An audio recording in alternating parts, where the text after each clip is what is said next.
ఈ దినపు దేవుని యొక్క మాట పరమగీతము 5వ అధ్యాయము 16వ వచనము.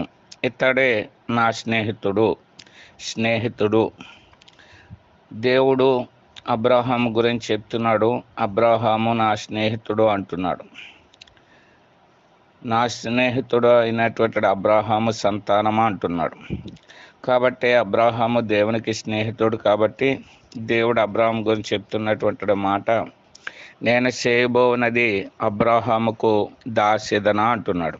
కాబట్టి స్నేహితుడైతే ఏది కూడా దాయకుండా చెప్పేటటువంటి వాడుగా ఉన్నాడు.